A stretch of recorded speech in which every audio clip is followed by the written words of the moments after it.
Hi, my name is Tamara Lee, the editor of Blackout Magazine, and this is your Blackout Report.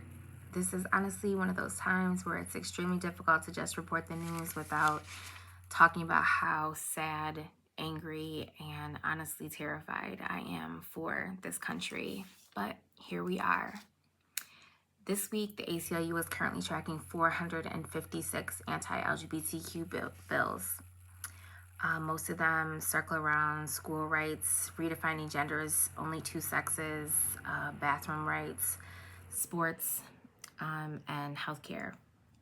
9 states have joined together urging an overturn by the Supreme Court of Obergefell versus Hodges, which is what provided marriage equality on a federal level.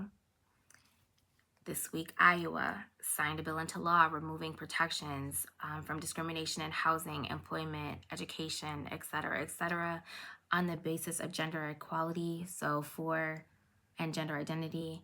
So for the last 18 years, gender identity has been a protected class, and it is no longer. A bill filed Wednesday in Texas would ban medical providers from providing pharmaceutical or surgical care to trans adults. There is already a ban in effect for youth. This bill would basically just change the language so that it no longer says minors and it would apply to people, which basically would be banning trans-affirming care in the state of Texas for anyone. And as of 4 days ago, trans service members will be removed from the military. Within 30 days, the military is being forced to provide lists of anyone who is a service member that has been diagnosed or been treated for gender dysphoria.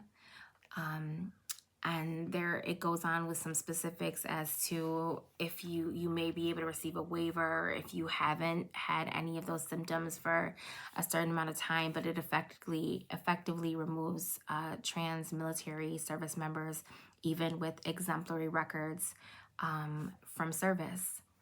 And also states that pronoun usage in terms of sir and ma'am, the respectful usage that service members use in referring to each other and other service members only be based on a person's gender at birth.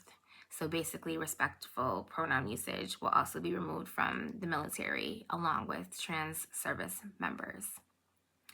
Now, it is important to remember that there will be legal challenges on all of these things. The ACLUs, the equalities, the transgender law centers, national organizations will fight each one of these federal bills. But as we see, the state bills, which are passing through and into legislation and into the tables of governors to be signed very quickly into law.